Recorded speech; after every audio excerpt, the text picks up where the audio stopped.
right. Let's get going here. All right. Thanks to everybody who joined us for my favorite lecture. This is Missouri Community College Association in conjunction with Dr. David Schieffler and Dr. Denna Clymer from Crowder College. Today, we're going to be talking about actually history does change. All right. I'm going to take this slide down so I can actually look at my notes.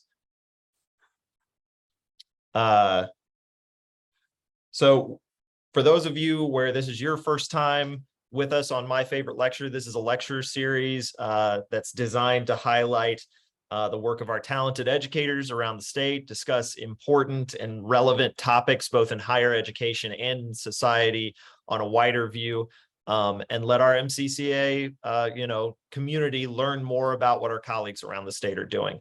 We've talked about a variety of subjects so far in 2022. We've talked about time and stress management, about autism in higher education and how we need to make sure that our classrooms and our campuses are more inclusive. We have talked about audience analysis, making sure that your message is going to hit with the impact that you were looking for by looking at who that audience is. We've even talked about the St. Louis Blues and how leadership lessons that we can derive from championship sports teams. So thank you so much to Dr. Schieffler and Dr. Clymer for joining us today. I think it's no secret that the way history is being taught right now and what history is being taught is being challenged right now.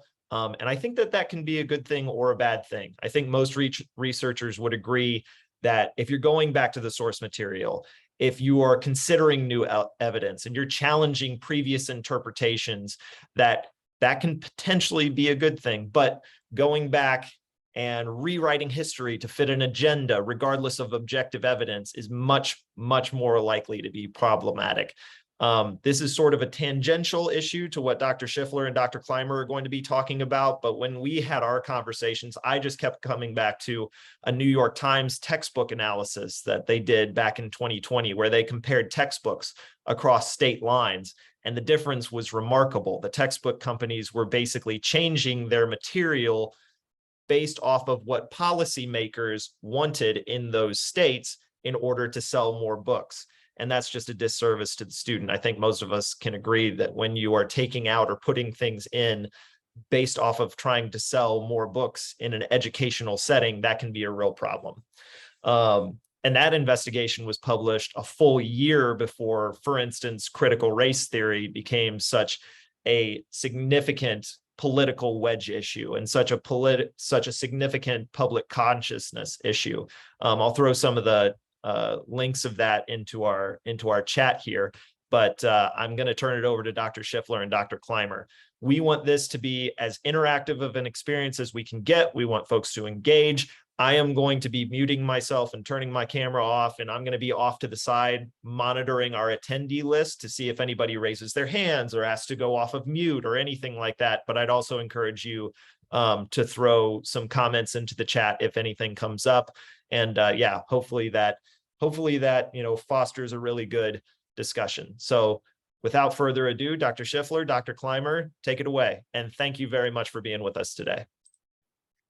Cliff, thanks so much for inviting us to do this. We really appreciate it. And thanks to all of you who are attending at the end of what I know was a very busy day.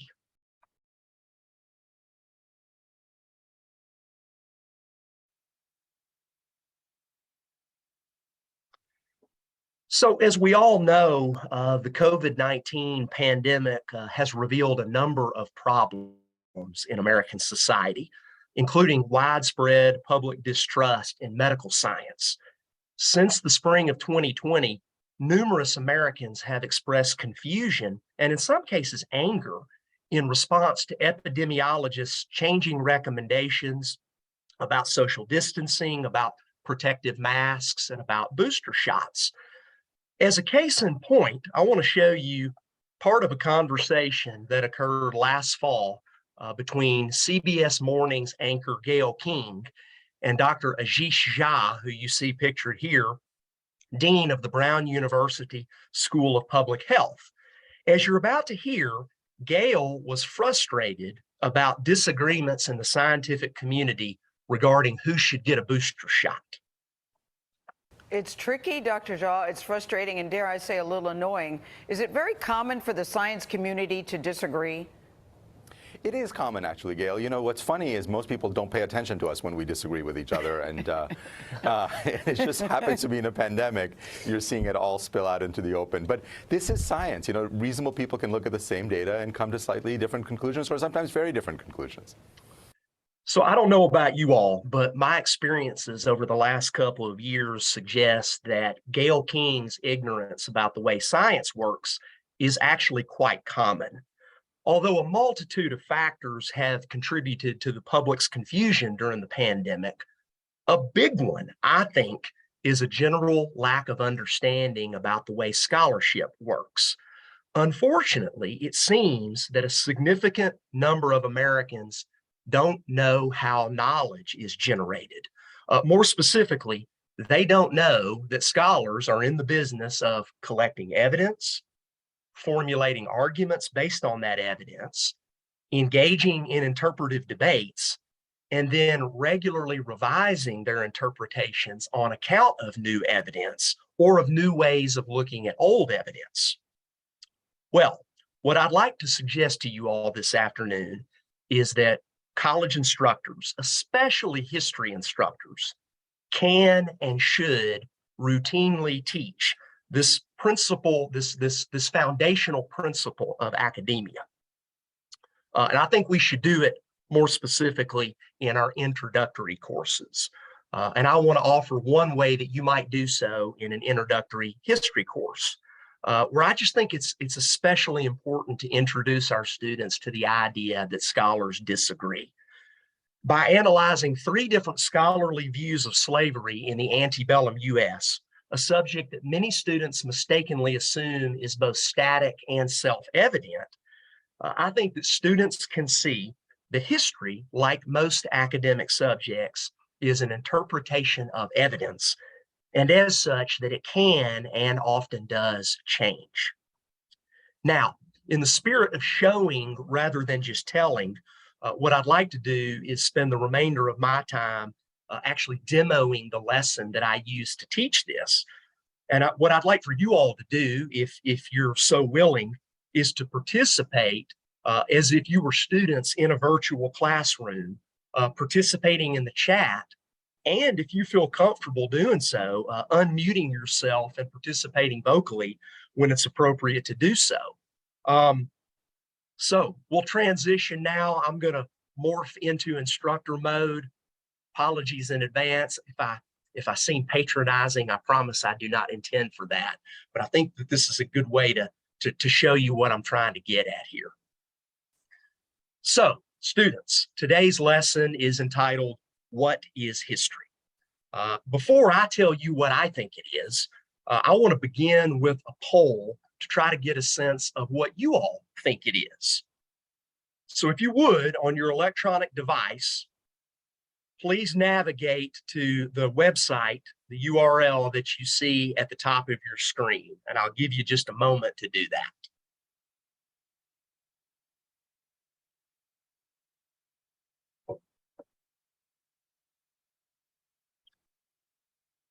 When you do that, it's going to ask you if you want to enter a username or create an account. You can skip that step.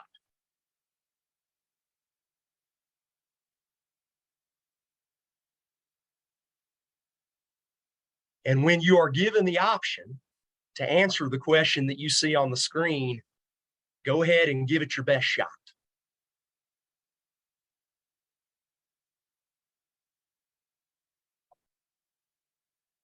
I'm going to give everybody roughly a minute to do so, and then I'll move to the next slide, which will show the results of the poll.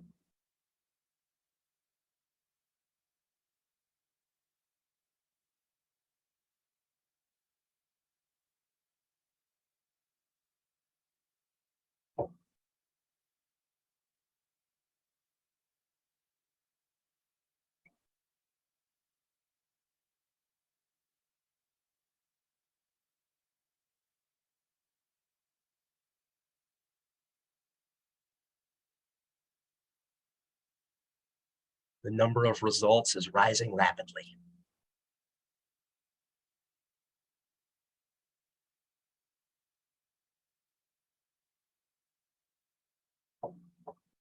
Okay, about 10 more seconds.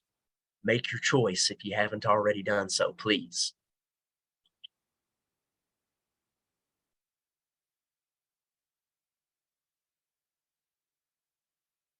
Okay, here come the results.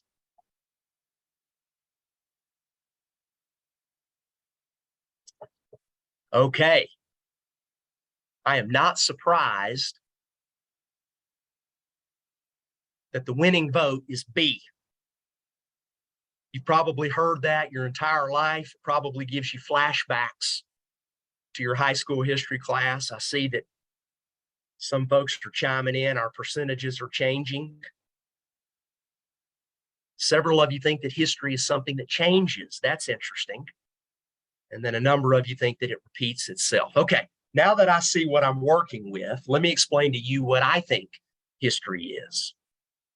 First of all, I should say that when many of you think of history class, you probably think of something like this. In 1930, the Republican-controlled House of Representatives, in an effort to alleviate the effects of the, anyone? The Great Depression, passed the, anyone? A tariff bill, the Hawley-Smoot Tariff Act, which, anyone raised or lowered? Raised tariffs in an effort to collect more revenue for the federal government. Did it work? Anyone? Anyone know the effects? It did not work, and the United States sank deeper into the Great Depression. If you don't think of Ben Stein in Ferris Bueller's Day Off, perhaps when you think of history class, you think of Coach Jones or Coach Taylor or Coach Johnson, whoever your high school history teacher was, who probably told you it's names, dates, facts, get out your textbook, define the bold black words, answer the section review questions. It's something to memorize. Well, with all due respect to Coach Jones, students, that is not what history is. Perhaps you've been told it's a game of Trivial Pursuit or Jeopardy. Well, for the record, if you know history, you can probably succeed at both of those games. With all due respect to the late Alex Trebek, that's not what history is either. Perhaps you've been told that history is, as the late radio pundit Rush Limbaugh put it, it's real simple. You know what it is, it's what happened. Well, no, it is not simple, and it is not just what happened. I suspect that most of you have been taught that the past and history are the same thing, that they are synonyms. Well, what I want you to realize in today's lesson is that is not the case. They are not the same thing. The past is what actually happened. I would argue that we can never know for sure what happened in the past because, of course, we weren't actually there. So how do we figure out what happened in the past? We've got to look at evidence from the past. We've got to look at what historians call sources, documents, and other materials from the past. And we've got to interpret those sources to the best of our ability. And when we do so, when we put those sources together and we interpret them and we try to piece together a story, we are doing history. History, contrary to what most of you have probably been taught, is an interpretation of evidence. The textbook that we use in this class, Eric Foner's Give Me Liberty, it is Eric Foner's interpretation of the past. It's what he thinks happened based on the evidence he has looked at. And I'm here to tell you today that Eric Foner's interpretation of the past is not identical to that of other professional historians. What I'm getting at is that, contrary to what you've probably been told, history changes. The past doesn't change, but our interpretation of the past does change. History changes. But don't take my word for it. What I want to do now is give you an opportunity to actually see with your own eyes a classic example of history changing. Now, what I'm going to do is go to the chat, and I'm going to share a link with you all. And if you would click that OneDrive link, and it's going to give you access to the document that you now see on my screen. You're also welcome to just look at what I've got on the screen. The link is there if you want a copy of the document yourself. What this document shows is 3 different historians' views of slavery. And what I want to do is read each of these views and discuss how each one answers the 3 questions on the right side of the screen. Now, students, what I want you to do when I give you historical sources is I want you to pause and not start at the top and immediately start reading down. I want you to train yourself to instead read what we call the sourcing information first. The sourcing information is often going to be located at the bottom of the source, and it will tell you important things like who wrote this source, when they wrote it, who published it, etc. And in some cases, you'll actually be provided with some other important information that you need to properly interpret this source. So I want to give everybody a moment to read only the sourcing information for source number 1. I'll give you a second to do that.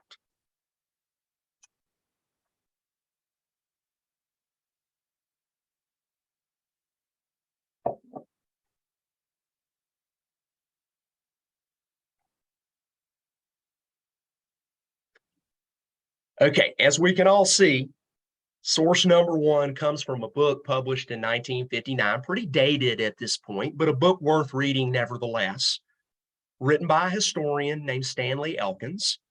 And in this particular passage, he's going to tell you what his interpretation of slavery was like in early America. The sourcing information already gives you some clues as to what he's going to say. What I want you to all do now is read that and think about how it answers the 3 questions over here. I'll give you a couple of minutes to do that.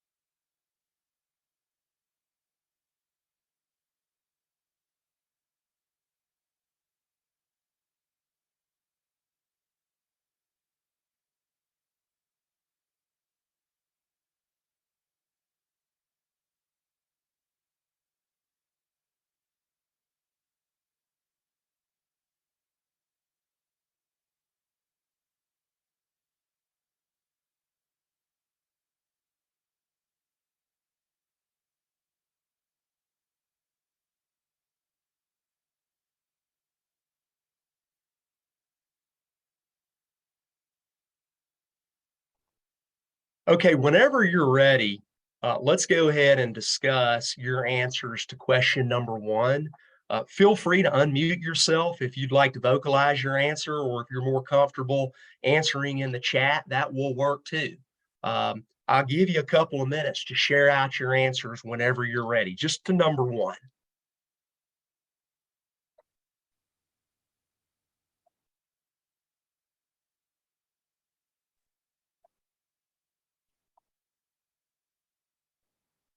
And are folks able to actually do the chat?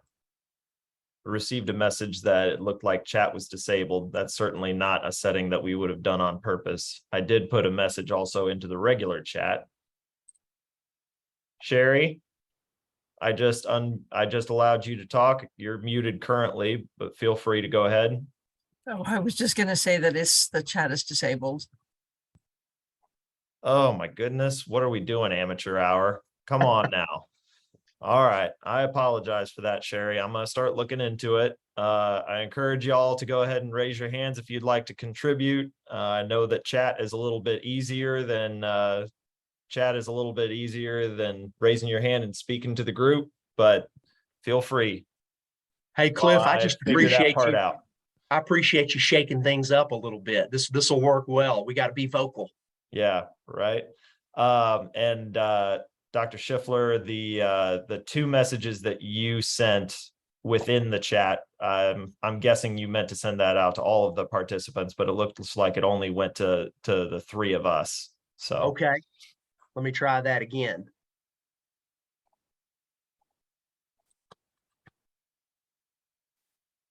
No, it doesn't look like I have an option to send it out to anybody else. Oh my goodness.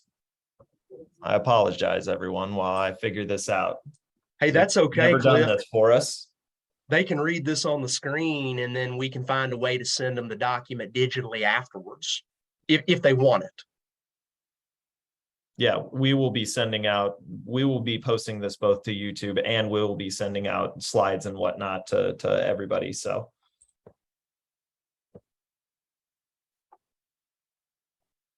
are folks going to All raise right. their hand, and then you're going to unmute them? Yep. Dan, we've got you.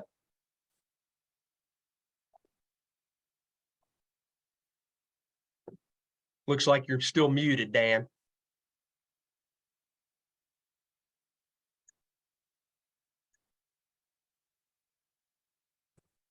Oh, sorry about that. I didn't have anything to say.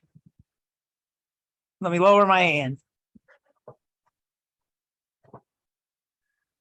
Dr. Clymer, I'm going to call on you because I can.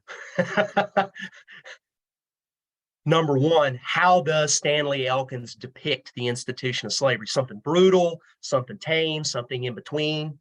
He seems like he's trying to be such a, he's a little patronizing, but I mean, he's definitely describing the psychologically brutal institution, right? Says people are stripped of their very self-identity. Says they're stripped of everything that had once had meaning to them. This is that social death phenomenon, the idea that your name doesn't matter, your religion doesn't matter, your beliefs don't matter. He's not depicting slavery in the sort of conventionally brutal form that we would think of. He's not focused on the physical violence of it at all, but the psychological violence of it, he says, is absolute total war. It's fundamentally destructive. So yeah. Thank you for that. Matthew, you want to jump in? Sure, yeah. I noticed that Stanley was remarkably circumspect in terms of avoiding too much definitive evaluation one way or the other of slavery, although, success is definitely in ironic scare quotes there. So it's definitely, trying to take that idea with a grain of salt that slaves were taken care of. And definitely a sense is conveyed that slavery was totalitarian in the sense that you couldn't go from being a slave during the week to being a non-slave on the weekend, that it was part of your entire life. So in that sense, it's fairly definitive, but I don't get the sense this excerpt's trying to emphasize brutality per se. For those of you who aren't historians who are with us this afternoon, Elkins's book is well known today because he compared antebellum American slavery to a Nazi concentration camp. And of course, he's focusing on the way that the enslaved were victimized. They're absolutely brutalized, as Dr. Clymer said. The psychological turmoil that they endure literally strips them of their identity. And Elkins goes so far as to say that they really had no identity of their own. Their identity was completely attached to that of their master. We've already sort of moved into question two. What impacts did slavery have on the slaves? It stripped them of everything. Number three is one that you'll probably have to think a little bit more about. What is the vocab that Stanley Elkins uses to identify the people who are in slavery, as well as the people who own slaves? I'll give you a moment to look back over that and see if you can identify the vocab.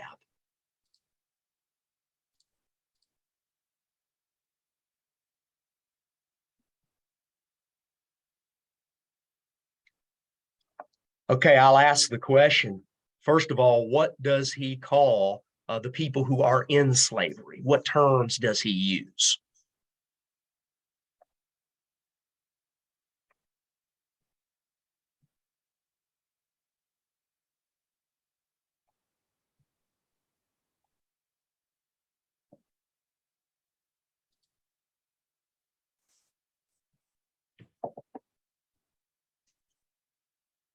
He used the term African.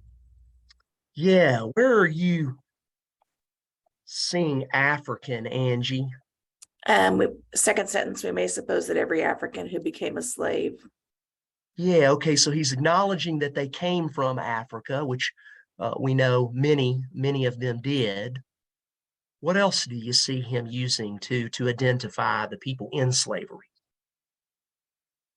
What's he actually call them?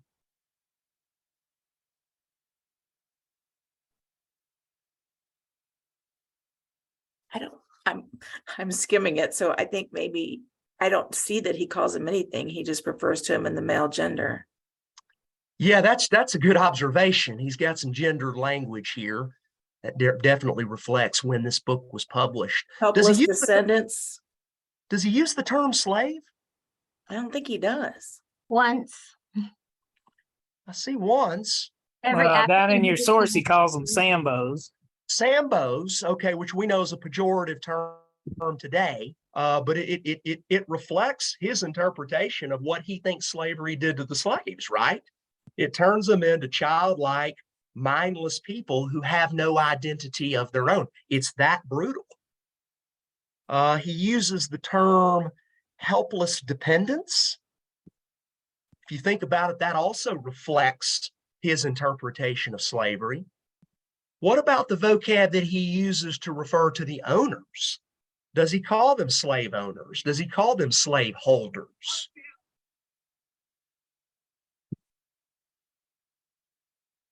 I noticed, he uses the term master for the slave owners, and that together with the helpless dependence terminology, to me, almost kind of sounded like George Fitzhugh, like portraying it in the most lenient way possible, like, well, the slaves are children who have to be taken care of by a benevolent master, which is why I wasn't sure. I was getting mixed messages from this, because on the one hand, yeah, it's portraying slavery as a crude, brutal shock in a totalitarian system, but on the other hand, he's almost humoring that sort of older language that was used at times. Matthew, I'm going to go out on a limb and guess that you're a historian. Yes. For those who are with us who aren't, George Fitzhugh was a prominent pro-slavery advocate in the South before the Civil War, and he wrote some long tracts explaining why slavery was a really good thing for slaves, how it improved their lives. Of course, by modern standards, just a vehemently racist tract. But Matthew is dead on. Elkins has adopted some of that language. For the record, Stanley Elkins was no racist. Stanley Elkins is simply using this vocabulary to convey to readers that that's just how bad slavery was, and that slaves really didn't have a choice. They were just completely downgraded. Vocabulary can be a key window into a historian's interpretation. In the interest of time, let's shift to document number 2. Again, start with the sourcing info. This one's published a lot more recently. Go ahead and read passage 2, and again, think about how it answers the 3 questions.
Very influential passage from the late great historian of slavery, Ira Berlin.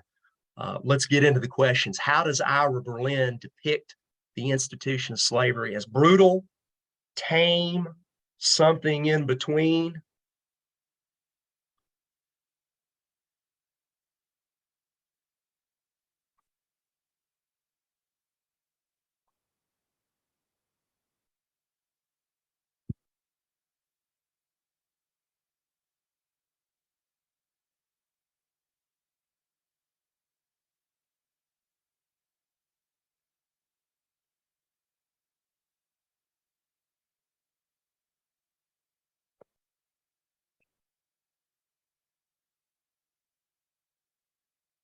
I'm not yet ready to call on Dr. Clymer. I want to give some folks time to chime in.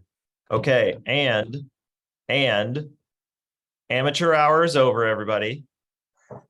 I apologize.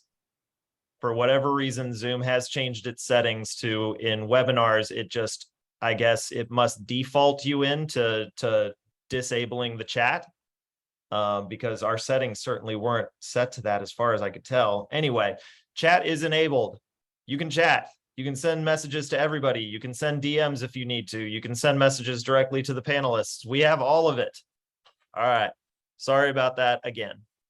Hey, it's all good, Cliff. I'm going to go ahead and resend the OneDrive link to this document for those of you who want it. But again, you're welcome to continue looking at the screen. But please do participate in the chat if you feel comfortable doing so. How is it that Ira Berlin is depicting slavery?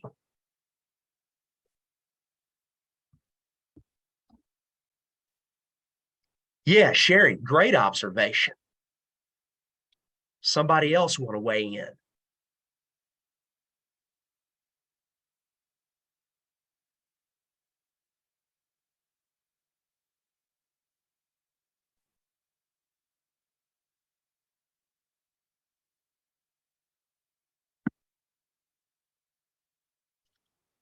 Awesome, Angie. All right, I'm going to flip this back on y'all.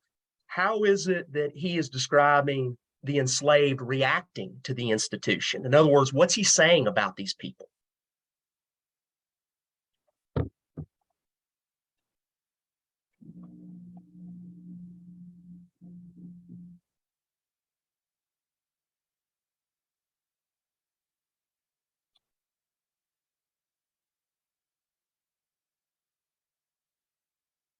Yeah, Matthew, of course you nailed it.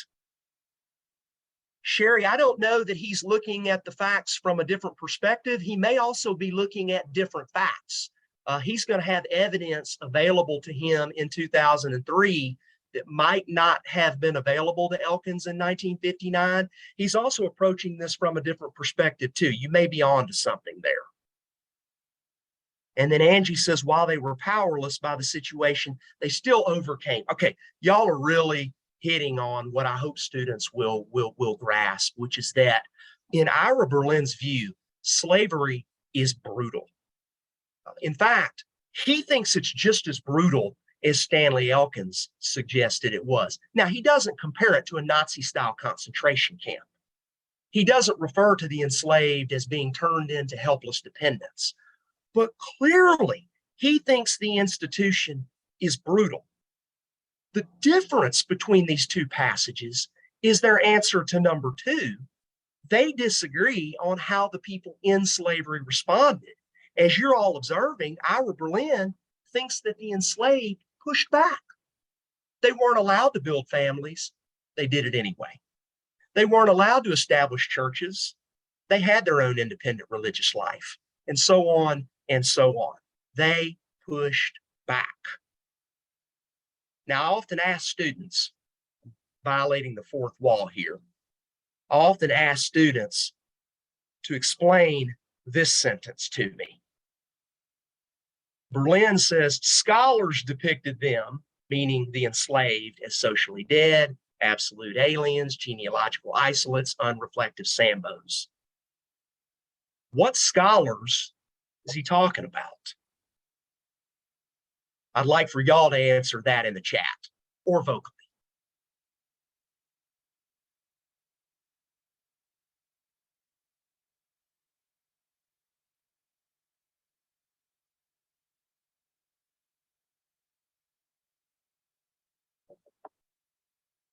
Dr. Zaromsky, our colleague here at Crowder College, nailed it. He is calling out Stanley Elkins without actually calling him by name. And this is a wonderful point in the lesson to introduce students to the idea that not only do historians disagree in their interpretations, but they actually talk junk to one another in their writings without actually calling each other out by name. Sometimes they call each other out by name. Sometimes they're passive aggressive in doing so. For the record, Stanley Elkins is dead by the time Ira Berlin is writing. And so he's hating on the interpretation of a dead historian. This always gets a good laugh out of students. They find this to be quite lighthearted. What about the vocabulary that Ira Berlin uses first to describe the owners? What does he call them? Feel free to go back to the chat.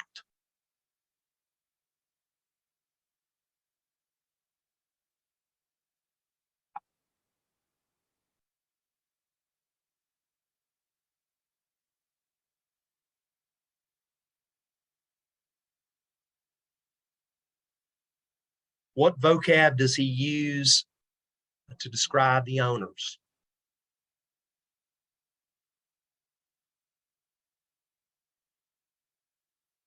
Calls them owners, calls them slave holders. Good.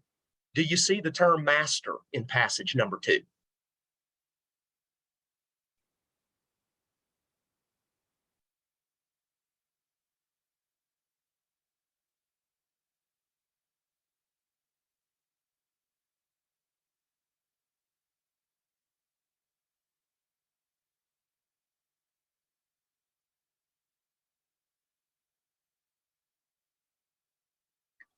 I don't see the word master anywhere in passage 2.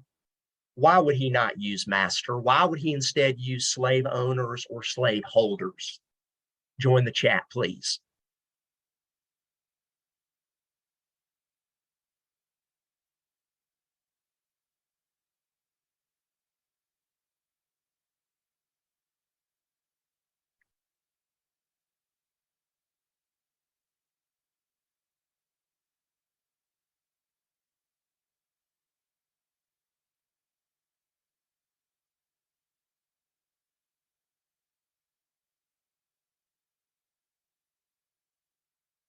Dr. Clymer, in the interest of time, I'll call on you to chime in.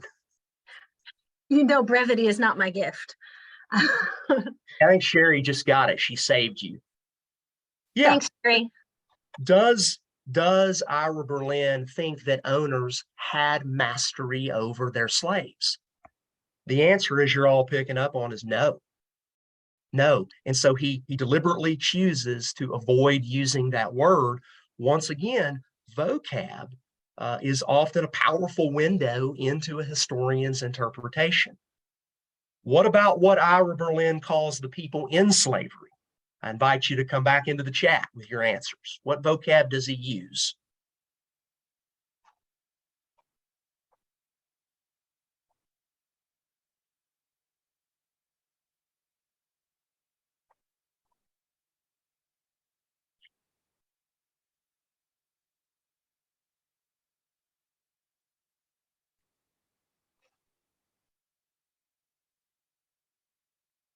What do you see, Dr. Clymer? I was just looking at him waffle back and forth between slaves and enslaved people. Yeah, those are the two terms that he uses. Why in the world would he call these enslaved people? Why not just call them slaves? Because it brings people back to the conversation. And doesn't that reflect his interpretation? In spite of slavery's brutality, he thinks that these people pushed back. They were able to maintain something of an identity, and they never lost their humanity. Now, this is very different from what Elkins had been saying. These are still people. Now, I got to warn you all, every semester, I always have students who say, well, then Ira Berlin doesn't think that slavery was as brutal as Stanley Elkins said it was. No, I think he does. The difference is the way the enslaved responded. In other words, according to Berlin, they maintained their humanity in spite of slavery's brutality. And therein lies the key difference in their interpretation. Again, vocab is important. Okay, in the interest of time, because I want to make sure Dr. Clymer has plenty of time, I'm going to tell you briefly about passage 3. It comes from a textbook that's available for free online, written by a number of different historians, published in 2019. In this passage, the authors largely agree with Ira Berlin. They contend that slavery is a brutal institution. Okay, so then I say to the students, okay, look, historians all agree that slavery was a brutal institution. There were some historians in the early 20th century who said it wasn't that bad. Thankfully, we've all moved beyond that. We all agree it was a brutal institution. But like Berlin, they say the enslaved pushed back. And like Berlin, they refer to the enslaved as enslaved people, which you can see right there. That, of course, reflects their interpretation. And then they refer to the owners, not as masters, not as slave owners, not as slave holders, but as enslavers. Now, I'll ask you all, why that vocabulary pick? Any ideas as to why they might use that? Because that's a word that we're not accustomed to seeing.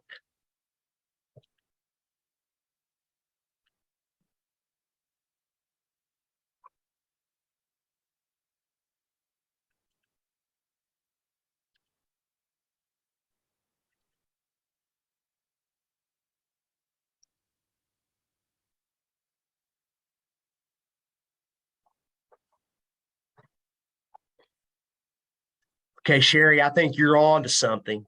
The authors of the textbook are really emphasizing the role that these people play in the enslavement process. Angie, yes, it has a more negative connotation. It's really pinning all of their identity to that of being a slaveholder, right? Matthew, I think you're really onto this too. You're onto something too. They're actually turning this person into a slave. It's an active role that they're playing in all this. Good. It's kind of a harsher word, right? And then again, I talked to the students about vocabulary choice, and we review the transition that we've seen here. Students, what I hope you have seen in these passages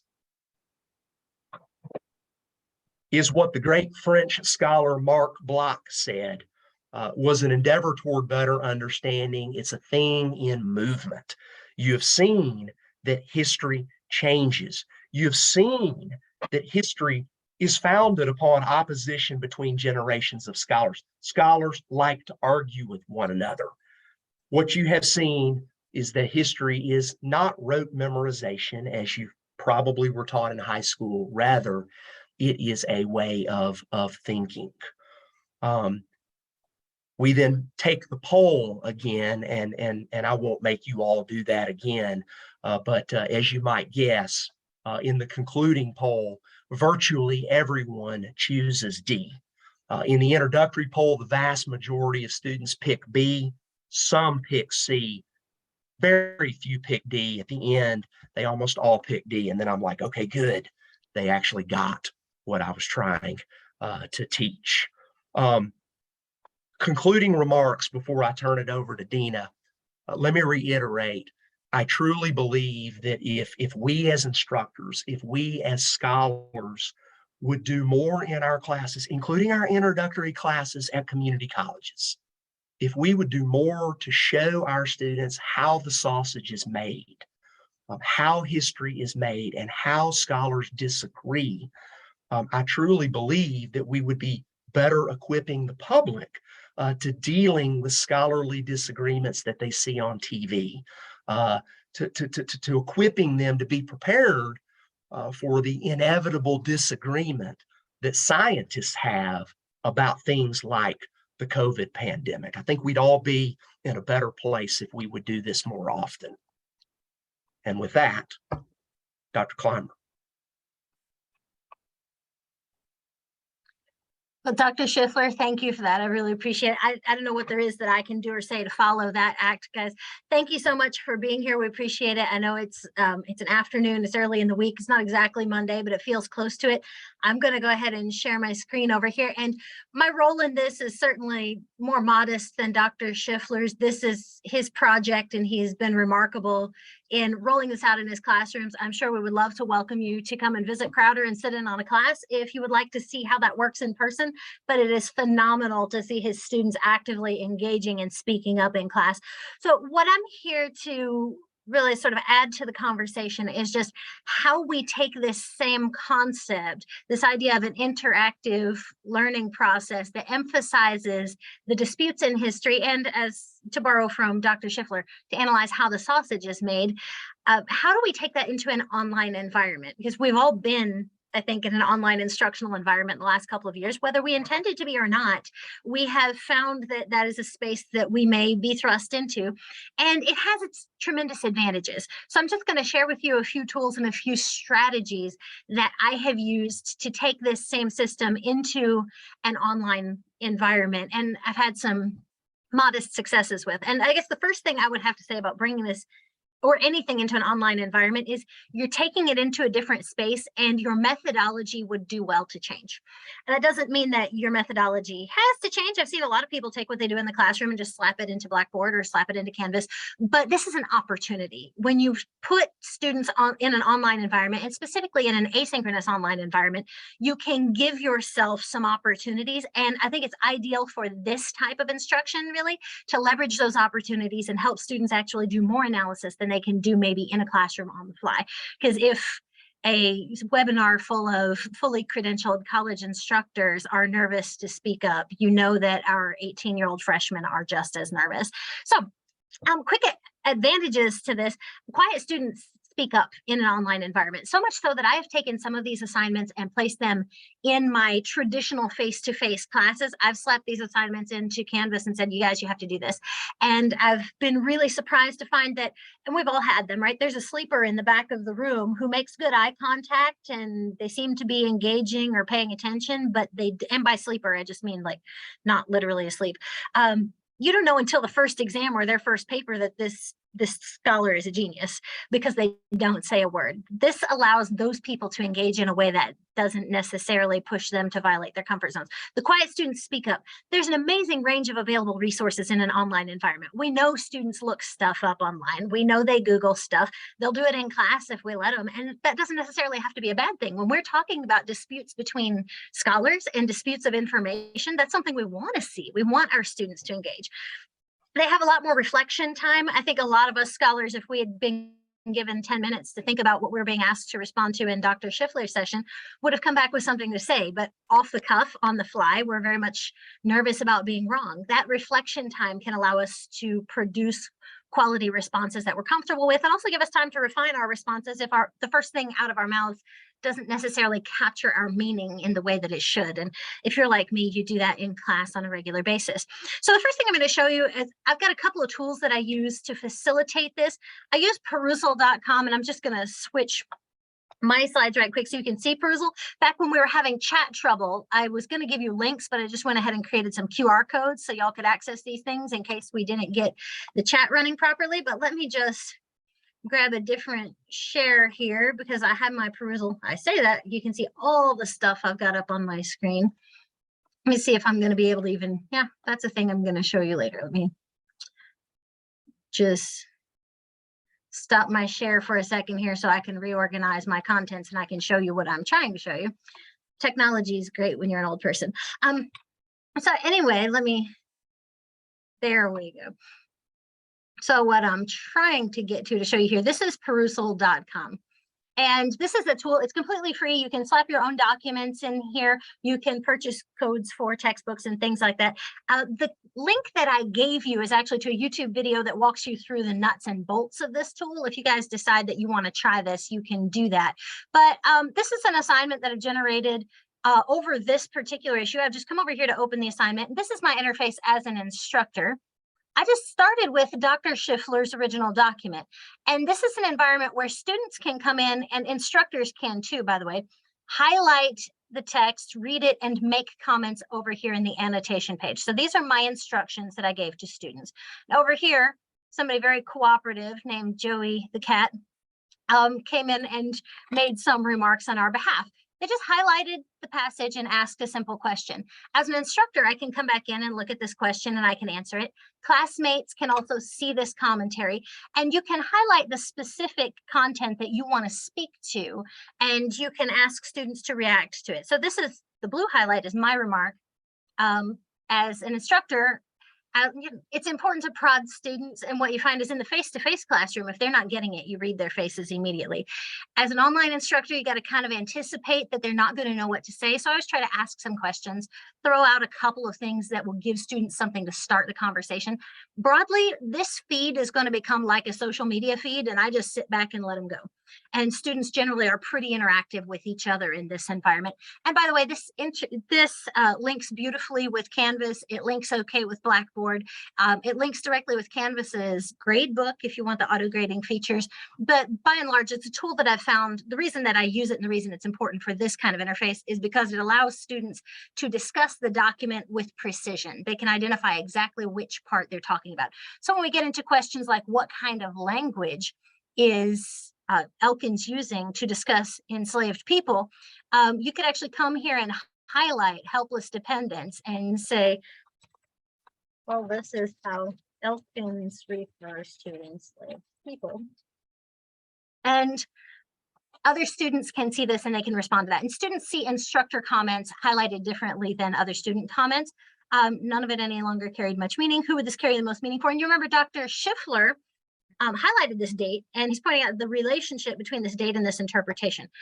So that's the kind of thing that I will take that question into an asynchronous online environment by just posing that question in advance.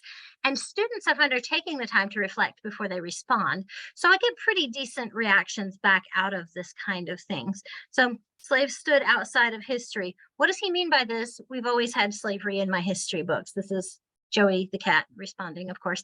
That is a remark that I had a student share in a different course. So this opens up the conversation so that although it's asynchronous, the flow of Perusal's conversations looks very much like social media, and students are interacting and refining their ideas on the fly. So first of all, they're discussing the disagreements within these documents, but what you'll find happening is that the students will refine each other's positions. They will engage in this process of civil discourse. And so it's been very useful actually for working with scholars to analyze this kind of document without having the benefit of an in-class environment.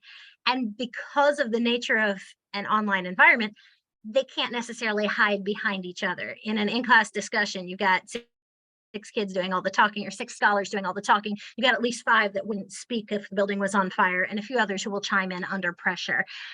There's nowhere to hide in this environment, so that even those students who are quiet can participate and will participate. So I've been really happy with that.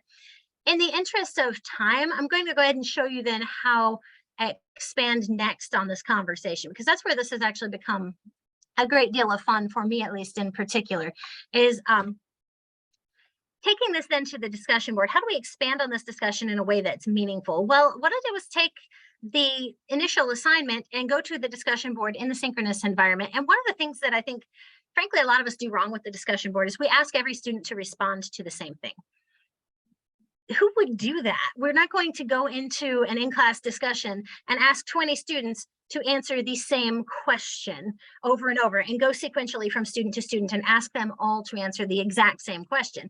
2 or 3 students will answer the question. 2 or 3 students will react to that. You're going to try to drag the scared 5 out into the conversation at some point, but you certainly don't ask everybody to give you the same sort of structured response. So what I encourage you to think about doing with this kind of assignment, especially because it's inherently analytical, is give students a chance to practice from a pool of available resources. What this will do is ensure inherently that everybody's discussion is going to look a little bit different. It's the assignment that I generated for this. Actually, I've got it over here in a highly fancy Word document. I give them a list of a short bibliography. And depending on the level of students I'm teaching, with freshmen and sophomores, I might actually give them some page numbers to help narrow this down. With graduate students, I'm going to ask them to find their own bibliography, and I won't even give them books. for the community college environment, I gave them a short bibliography of a few seminal works on slavery that are available for free online. So the QR code on that particular slide was for archive.org. If you haven't used it, it's great. It's got scanned searchable copies of library books all over the world, and all of these texts are available there. And so what I've done is, for the discussion, ask students to go find one of these books or two of these books, depending on, again, the level of the student is important, and ask them, find a comparable passage to the ones you've already looked at. Tell me how that author describes slavery. Tell me what that author's interpretation is. Now that you've had some practice in a controlled environment, go find an interpretation in the wild or in the semi-wild, depending on how much help we give the scholars, and let them bring that back into the discussion board, because every student's interpretation that they find is going to be a little bit different that way. Although I would encourage you to at least semi-assign these or break them up into groups, because the first one on the list is going to get a lot of love. Students really like doing the first thing on the list of choices. So in the interest of time, I'm going to jump really quickly. And what I would have them do in the discussion board then is respond to each other's interpretations. Share the passage. Show me your answer to those three questions we've already dealt with. How does the author depict slavery? What impact did slavery have on enslaved people? And what vocabulary does the author use? And then allow students to go back and remark on each other's passages. So we create a conversation that's not all pointed in the same direction. We do have multiple perspectives authentically under investigation. And then to extend this a little bit further, one of the things that I like to ask students about this disagreement discourse anyways, where in the name of heaven did this come from in the first place? So in order to answer that, we'll come back up here one more time. We've got one more tool that I have had a great deal of fun with. This is Padlet. There are a lot of other collaboration tools that you can use, whiteboard tools and things of that nature. But I sent students back in the secondary assignment and I asked them to place their seminal works in a timeline, and then also place at least a couple of ideologies and a couple of pieces of legislation. An event and a law, a couple of events, a couple of laws, depending again on the level of the student. You've got to bend that a little bit, but ask them then to defend the relevance. So when we come all the way over here to the early 1900s, we've got two fantastic books at the beginning: The Souls of Black Folk by W.E.B. Du Bois, and then we've got American Negro Slavery by U.B. Phillips, which, speaking of ardent racists who defended slavery, U.B. Phillips is kind of the post-Civil War poster boy a little bit for that. But when you look at the context, when the students have begun to fill in the blanks, the Jim Crow laws have descended on the South, as you can see over here in the timeline. The KKK is romanticized in the United States. The KKK, shortly after the publication of U.B. Phillips' book, has over 3 million members openly participating in the United States. Is it any wonder that U.B. Phillips takes the position that he does? Of course he takes the position he does. It's a highly socially popular position at the time. So taking something that looks ardently shocking and placing it into historical context helps students to understand the reason U.B. Phillips said what he said was because he came from the time that he came from.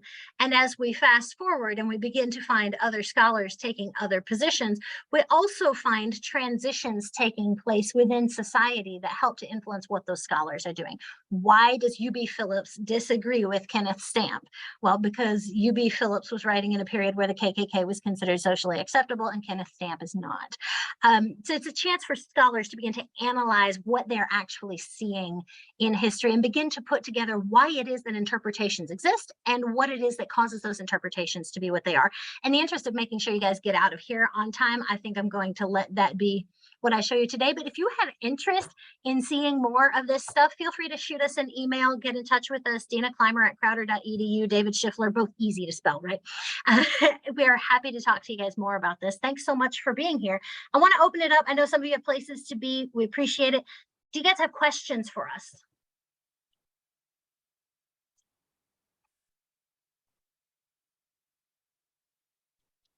And Matthew, I taking a look love at the that. participant list. I'm not seeing anybody raise their hands just yet, but I'll keep an eye on it.